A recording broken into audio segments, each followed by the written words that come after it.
Assalamualaikum warahmatullahi wabarakatuh. Sebelumnya perkenalkan, nama saya Litang Sia Dwi Mawarni dengan NIM 21051214031 dari Prodi SI kelas 2021A. Di video kali ini saya akan menjelaskan tentang apa itu sejarah internet. Sebelum kita mengulik lebih jauh, mari kita mengerti dulu apa itu internet. Internet menurut KBBI adalah jaringan komunikasi elektronik yang menghubungkan jaringan komputer dengan fasilitas komputer di seluruh dunia. Jaringan ini tersusun dan terorganisir melalui telepon atau satelit. Namun secara harfiah, internet juga dapat diartikan sebagai kumpulan komputer di seluruh dunia yang terhubung ke dalam sebuah jaringan. Internet bisa dianalogikan sebagai perpustakaan besar yang memuat beragam macam informasi yang dibutuhkan oleh masyarakat. Dalam pembahasan video kali ini ada beberapa pembahasan. Yang pertama adalah sejarah awal internet yang akan mengulas tentang awal mula hadirnya internet di dunia. Kemudian perkembangan internet, yaitu sejarah internet dari masa ke masa. Lalu masuknya internet di Indonesia, ini tentunya mengulik tentang masuknya internet di dunia teknologi Indonesia. Kemudian yang keempat adalah manfaat internet, dan yang kelima adalah aplikasi internet. Baiklah, saya akan menjelaskan tentang yang pertama, yakni sejarah awal internet.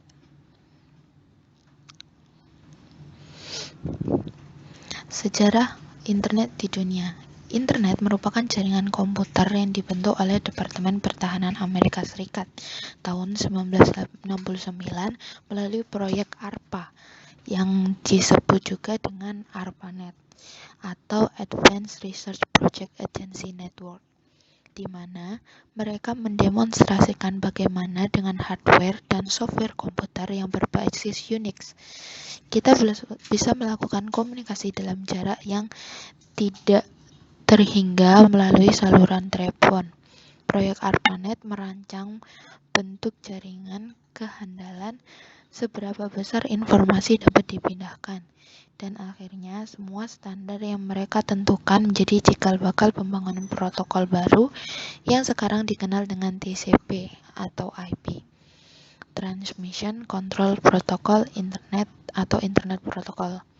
Tujuan awal dibangunnya proyek itu adalah untuk keperluan militer. Pada departemen saat itu, Departemen Pertahanan Amerika Serikat membuat sistem jaringan komputer yang terbesar dengan menghubungkan komputer di daerah-daerah vital untuk mengatasi masalah bila terjadi serangan nuklir dan menghindari terjadinya informasi terpusat yang apabila terjadi perang dapat mudah dihancurkan. Nah, pada mulanya ARPANET hanya menghubungkan 4 situs saja, yakni ada Stanford University of California, kemudian Research Institute, University of Utah, dan Santa Barbara. Dari keempat universitas itu, mereka melakukan dalam satu jaringan terpadu pada tahun 1969. Dan secara umum, ARPANET diperkenalkan pada bulan Oktober tahun 1972. Nah, dalam perkembangannya, ARPANET kemudian dipecah menjadi dua, yakni MILNET. MILNET ini diperuntukkan untuk keperluan militer, sedangkan yang kedua yakni tetap ARPANET. ARPANET ini baru yang lebih kecil untuk keperluan non-militer seperti universitas, perusahaan, kantor, dan lain sebagainya.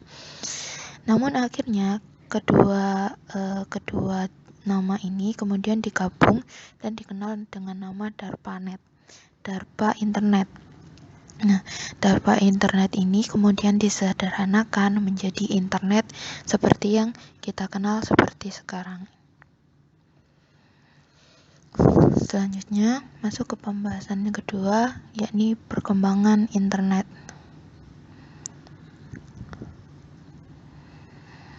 perkembangan internet ini kita mulai dari tahun 1960. Di tahun 1960 ini, ARPA membentuk ARPANET yang merupakan awal munculnya internet. Nah, seperti yang dijelaskan sebelumnya, ARPA ini memunculkan ARPANET yang nantinya dengan perkembangannya menjadi internet yang seperti yang kita kenal sekarang. Kemudian di tahun 1980,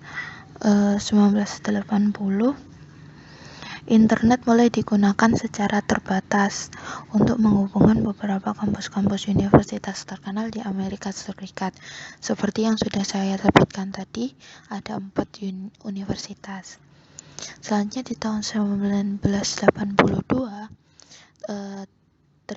terdapat publikasi tentang protokol standar ICP atau IP ke publik. Kemudian di tahun 1984 muncullah sistem nama domain. Nah, selanjutnya di tahun 1986 National Science Foundation Network atau NSF-Net dibangun di tahun itu, yang kemudian menggantikan ARPANET sebagai jaringan riset di Amerika Serikat. Beberapa jaringan internasional di berbagai negara mulai dibangun dan dihubungkan dengan NSF-Net ini. Selanjutnya di tahun 1990, ARPANET pun dibubarkan, akan tetapi internet tetap terus berkembang sampai hingga sekarang. Awal informasi yang bisa didapatkan lewat internet hanyalah informasi berbasis teks. Namun di tahun 1990 ini, layanan berbasis tampilan grafis yang menggunakan WWW atau World Wide Web mulai dikembangkan oleh CERN. Selanjutnya di tahun 1993, Inter-NIC didirikan untuk melayani pendaftaran nama domain, dan di tahun 1994 internet sudah mulai digunakan di Indonesia. Nah, kemudian setelah tahun 1994 ini kita masuk ke pembahasan yang ketiga, yakni masuknya internet di Indonesia. Maksudnya internet di Indonesia ini awal mulanya di tahun 1990. Saat itu jaringan di Indonesia lebih dikenal dengan Paguyuban Network. Nah, Paguyuban Network ini di mana memiliki semangat kekeluargaan, gotong royong, dan kerjasama yang sangat hangat dan terasa di antara para anggotanya. Sedikit berbeda dengan suasana internet di Indonesia, pada perkembangannya kemudian terasa lebih komersial dan individual di sebagian aktivitasnya, terutama yang melibatkan perdagangan internet. Lalu kita lanjutkan di tahun 1986. Nah, ini di tahun 1986 ini banyak terdapat inspirasi tulisan-tulisan awal internet di Indonesia yang datang dari kegiatan di amatir radio, khususnya di Amatur Radio Club atau ARC ITB. Nah, kemudian dari salah satu mahasiswa ITB ini yang bernama Robi Subiakto merupakan pakar yang sudah ahli di amatir radio di Indonesia, khususnya pada data paket radio, yang kemudian didorong ke arah TCP atau IP, teknologi paket radio TCP/IP yang kemudian akan diadopsi oleh beberapa lembaga seperti BPT, 8, UI, dan ITB. Selanjutnya, di tahun 2000-an muncul IP pertama dari MMPRNet, Amatir Packet Radio Network, yang dikenal dengan domain ampr.org dan memiliki IP yakni 44.132. Kemudian orari. Nah, orari ini merupakan koordinasi dan aktivitas yang mengharuskan seseorang untuk menjadi anggota orari. Dan di orari ini akan dikoordinasikan melalui mailing list. Ya, mailing list ini seperti email yang berdomain orari/news@yahoo.group.com. Kemudian di tahun 1986 sampai 1987 yang merupakan awal perkembangan dari jaringan paket radio di Indonesia. Nah, di sini Robby Subiakto tadi mengaitkan jaringan amatir bulletin board system yang merupakan jaringan email store dan forward, mengaitkannya dengan banyak server BBMS di seluruh dunia agar email dapat berjalan dengan lancar. Selanjutnya kita masuk ke manfaat internet. Baik, di manfaat internet ini ada beberapa manfaat yang kita dapatkan khususnya di kehidupan pribadi. Ada kesehatan, rekreasi, hobi, pengembangan pribadi, rohani, dan sosial. Lalu untuk kehidupan profesional atau pekerja, ada sains, di bidang sains, teknologi, perdagangan, saham, hingga forum komunikasi. Lalu keanggotaan internet tidak mengenal batas negara, sehingga jangkauan internet ini sangat luas, bisa satu dunia. Kemudian komunitas dunia yang sifatnya sangat demokratis serta memiliki kode etik. Jadi di beberapa internet memiliki budaya yang di situ di salah satunya dapat memilih keputusan dengan sangat demokratis dan memiliki kode etik sendiri, serta dapat meningkatkan kerjasama antar pribadi atau kelompok tanpa mengenal batas jarak dan waktu. Dan pembahasan yang terakhir yaitu aplikasi internet. Ada beberapa aplikasi internet. Yang pertama adalah research sharing. Research sharing merupakan sharing data atau program, yaitu suatu data yang kita punya bisa dibaca atau diakses oleh user. Nah, data tersebut bisa dibaca apabila data tersebut disambungkan dengan suatu jaringan atau network. Itu bisa disebut sharing file. Sedangkan sharing device itu seperti CD drive, hard disk, dan printer. Penggunaan suatu device bersama agar dapat meningkatkan efisiensi dan efektivitas kerja. Kemudian yang kedua yakni komunikasi dan informasi. Komunikasi dan informasi ini ada dua contoh untuk komunikasi dan informasi. Untuk komunikasi kita ambil contoh yakni email atau electronic mail. Seperti yang kita tahu, email merupakan sebuah metode yang bisa mengirimkan pesan, namun tidak hanya pesan ya, bisa dokumen atau file selama komputer tersebut tersambung dengan jejaring internet.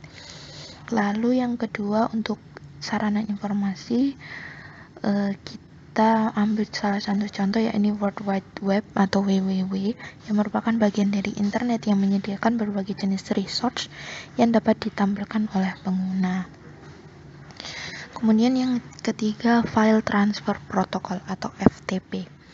FTP merupakan suatu cara yang mudah, murah, dan cepat untuk mentransfer file atau arsip data dari server internet ke komputer. Kemudian ada chat, yaitu fasilitas di mana kita berkomunikasi secara daring. Lalu ada juga SMS atau short message service, merupakan fasilitas pengiriman pesan dari internet ke handphone. Namun SMS ini tidak bisa dilakukan dengan dua arah. Kemudian WAP and VoIP. Web atau Wireless Application Protocol adalah fasilitas pengaksesan internet melalui handphone Dan web ini terbatas hanya untuk website tertentu yang menggunakan protokol yang sama. Sedangkan VoIP atau Voice over Internet Protocol adalah penggunaan telepon melalui internet. VoIP merupakan teknologi penghubungan antara suara dan data. Dan yang terakhir adalah teleconference dan mailing list. Teleconference seperti kita bertatap muka dengan pengguna lain, namun tetap dipisahkan oleh jarak dan waktu. Teknologi ini menggabungkan antara suara, data, dan gambar. Sedangkan mailing list adalah pengembangan dari email, di mana melalui mailing list kita dapat membentuk suatu grup tertentu dan menggabungkan alamat email orang-orang yang akan bergabung ke dalam mailing list. Cukup sekian paparan informasi dari saya tentang apa itu sejarah internet. Apabila ada salah-salah kata atau kekurangan dalam video ini mohon dimaafkan. Akhir kalam, wassalamualaikum warahmatullahi wabarakatuh.